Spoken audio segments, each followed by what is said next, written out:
everybody, welcome to my channel. My name's Kayla, and if you didn't already come from my Instagram, on Instagram I am at Planning with Kay, and today I am bringing you my second ever bullet journal video. So the video today is going to be a January review and February plan with me. So I figured what I do today is first just show you guys my main January spreads. I'll give them a little review, say what worked, what didn't work, and then I will show you setting up my February spreads, and then I'll talk about them a little bit and show you guys what system I'm going to be using for this month. So without further ado, let's get straight into my bullet journal. So this is my bullet journal. If you don't know, it's a Leuchtturm 1917. It is the lined paper notebook. Personally, I would recommend getting the dotted notebook, but when I got this notebook, they didn't have any dotted ones in stock at the store I was at, and I was kind of eager to start my bullet journal, so I just got the lined one.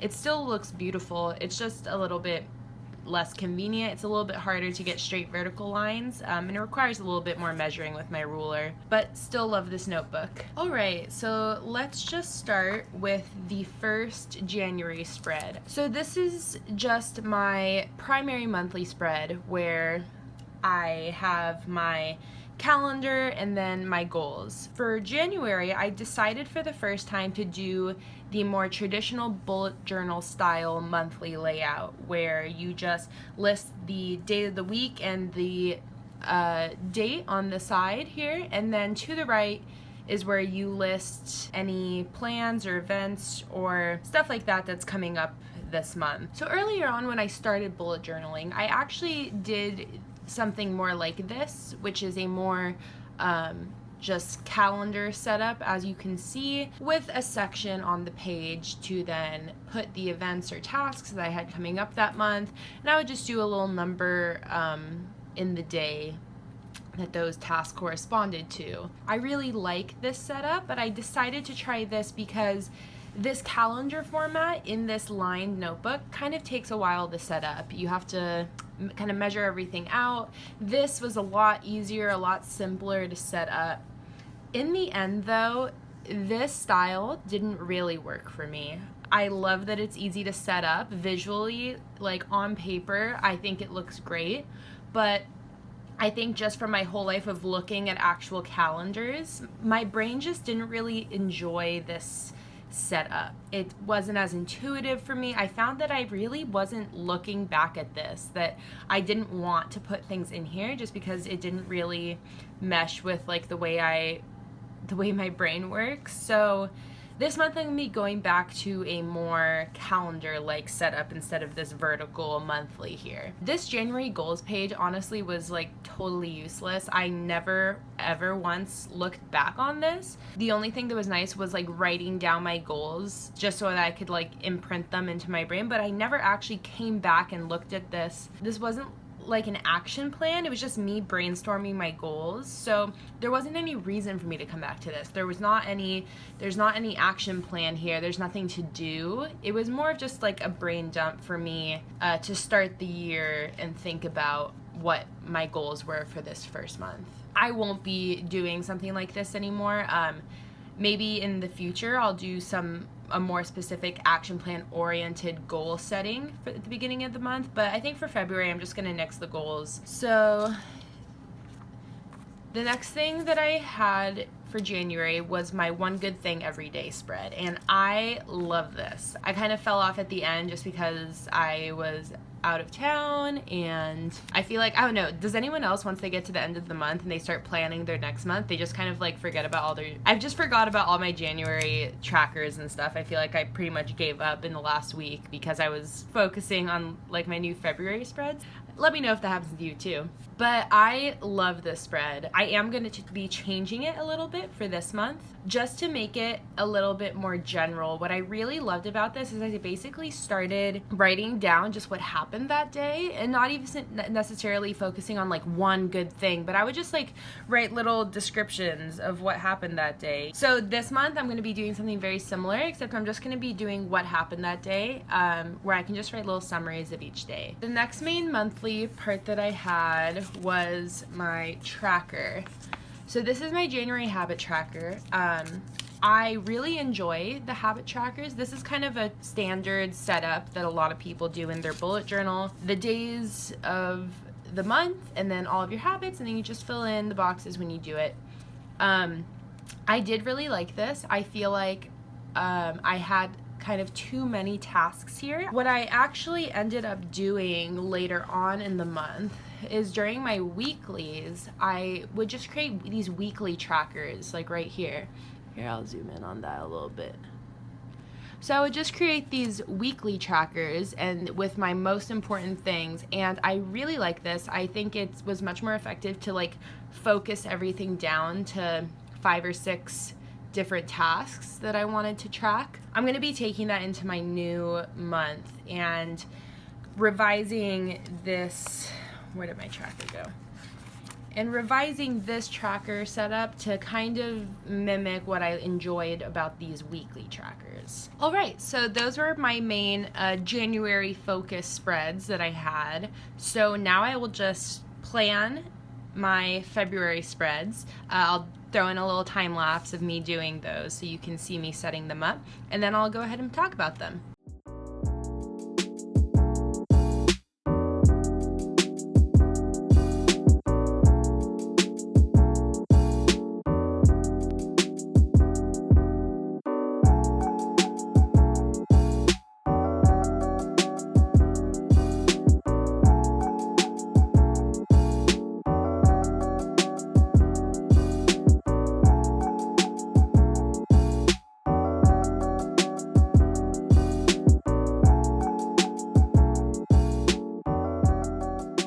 February is done, so let's just jump right in. So like I said, this month I am returning to a slightly more traditional calendar setup here. I've just got my normal Sunday through Saturday calendar with all the days of the month. And then the way that I've done this is I've then on the right side made one box, long horizontal box for each week. Aligned with the week on the left. So just this really intuitive setup where I have, let's say, the week of the 12th through the 18th, and then I have this box to the right. And this is where I will just write all of my future events, appointments, tasks, things that are outside of the current week, and I will future plan them right here. I think that this monthly spread will work a lot better for me. I think that my eyeballs and my brain will enjoy looking at it more. And I also like that I think of things in terms of weeks, especially since I'm at school. I think of life in weeks. So I like that this really kind of separates everything out, makes the whole month seem a lot more manageable, and just breaks it into these chunks that I can visually see here. The next part of my February setup is my What Happened Today page. So this is what I was talking about with what I used to have, which was the one good thing every day, which was right here. So I really love this setup. So this is basically the exact same setup, except I just generalized it. And instead of one good thing every day, I said, what happened today? So now my trackers. So I have completely switched up my tracking system for this month. I'm recently starting to experiment with Dutch doors a little bit more for my weekly this week. This is what it looks like, and I did this little Dutch door with my weekly kind of at a glance overview, and I just love how it looks. So I really wanted to incorporate that into my trackers for this month. On the front here, I have my 6 main things that I want to track. I have put them in order, top to bottom, from things that I want to do most frequently to least frequently. So this here are things that I want to do every single day. And then I have studying, which is, most days, probably 5 or 6 times a week. And then I have filling out a job app, and then working out, which is the least, because I only want to do that 2 or 3 times a week. I think this is nice because it's kind of listed in terms of priority. I know that, these things I want want all filled in. These things are, you know, less frequently. And I think limiting to 6 important tasks will be a lot better for me. I'd rather focus on quality than quantity, so if I can do these 6 things as much as I want to, I think that will be a lot more fulfilling for me than picking 20 things and doing them all over the place. I'm really excited to start using this, and it just works the same as any normal habit tracker. Here I have 28 boxes for 28 days of the month, and I have it split into weeks. So there's 7 boxes across, 4 boxes down.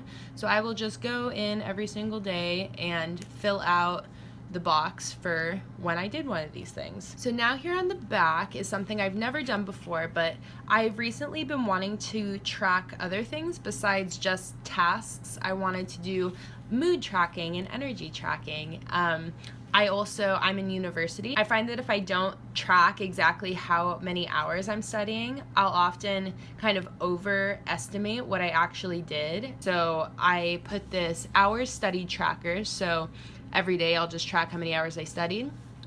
And then I have a wake up and bedtime tracker. So here is where I'll make note of when I woke up and when I went to bed every day. And how these work is also really simple. Here I have the days of the month listed at the bottom of each tracker. Let's say it's the 1st and my mood is a 6. I'll put a little dot at 6. And then I'll continue doing that throughout the month and then just connect them with a little line. So at the end, I'll have this little line graph where I can kind of see, you know, how my mood has been throughout the month, or my energy, or how often I'm studying. I'm really excited to use this. I just think the hardest part will be keeping up with it. It is kind of a lot of things to track. So I just am going to try and be really good about keeping up with this and filling it out every single day. All right, my final spread is one that I haven't had before, and it is this finance tracker. I'm pretty proud of this one.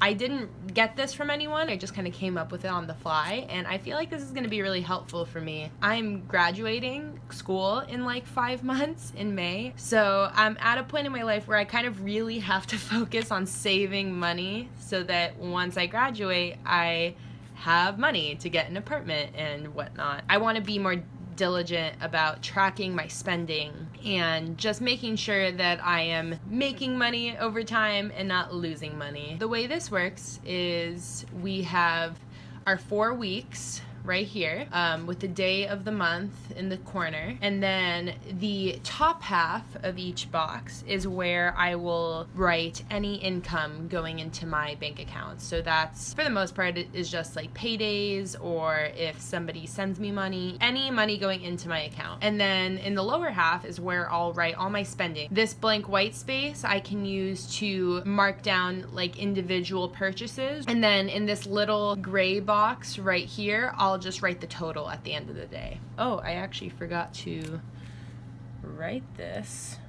So then in this long gray box is just where I'll keep track of the current amount in my checking account and in my savings account. So at the end of the day, I'll write down how much I have, and I think this will just really help me be more aware of what I'm spending and how much money I have. All right, so those are the spreads that I've set up for February. I then have my weekly for this first week, which goes starting in January to February. So as I said, it has this little Dutch door, and I'm feeling really good about February. I think that my new spreads are going to help me be a lot more productive, and I'm hoping that they end up working for me, and I really like how everything turned out. Alright guys, well, thank you for sticking around and watching my video this week. I really hope you enjoyed my review of January and my setup of my February spreads. Let me know if you end up using any ideas from this video. If you post them on Instagram, definitely tag me. Again, my Instagram is @planningwithk,